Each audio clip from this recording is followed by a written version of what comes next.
சரி, இப்பவாச்சு உன் கண்ணுக்கு நான் அழகான பொண்ணா தெரியறேனா? காமெடி பண்ணாத, நீ இன்னும் கொஞ்சம் கூட மாறல, அப்படியே தான் இருக்க.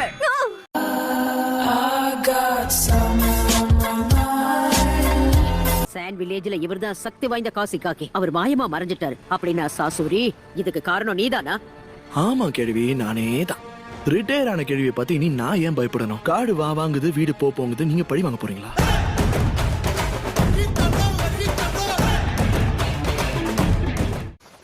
கைஸ் அண்ட் சை, நீங்க நல்லா தானே இருக்கீங்க?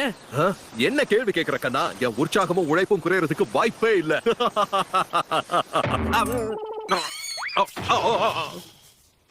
கைஸ் அண்ட் சை,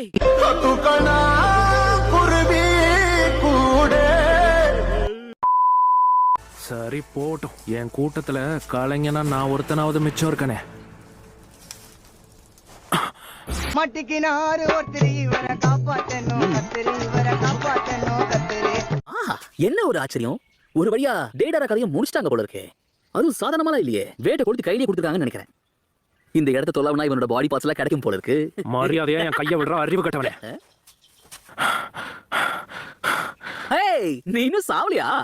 இல்லவாலே புச்சுதேனே சா. டோபி, கடவுளுக்கும் ஒரு அளவுக்கு தான் பொறுமை இருக்கும். இன்னொரு தடவை என்ன நீ கிண்டல் பண்ணனா உனக்கு பேசுறதுக்கு வாய் இருக்காது. அதன பூ பந்து நினைச்சியா? வெடி அவனா கையில பிடிப்பானா? அவன் தான் உனக்கு எச்சரிக்கை கொடுத்தான்ல.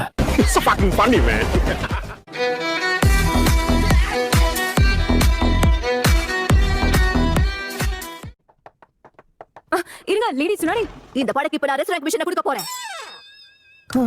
நிஜமாவா? எஸ் ரேங்க் மிஷனா? நிஜமாவா? நீங்க நல்லா தானே இருக்கீங்க எபிசோ சென்சே? ஒண்ணும் இல்ல, ஹாட் ஸ்பிரிங்ஸ்ல ரொம்ப நேரம் இருந்ததால ஜலதோஷம் பிடிச்சிக்கிச்சு.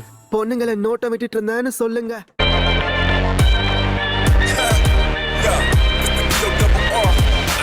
அவரோட பர்சனாலிட்டியை பொறுத்து தான் அவங்களுக்கு மோஸ்ட்லி நிக்நேம் வைப்பாங்க. இப்போ நருட்டோவே உதாரணமா எடுத்துக்கோயேன். அவன முட்டாள், வடிகட்டின முட்டாள், அறவைக்காடுன்னு எப்படி வேணாலும் கூப்பிடலாம். எப்போதும் நிறுத்து, இதுக்கு மேல டேமேஜ் பண்ணா பாடி தாங்காது. அப்படியா? பர்சனாலிட்டி பொறுத்துதானா?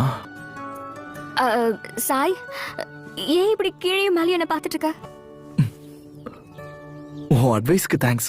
உனக்கு ஒரு செல்ல பேரை யோசிச்சு வச்சுட்டேன், அழுக்கு மூட்டை.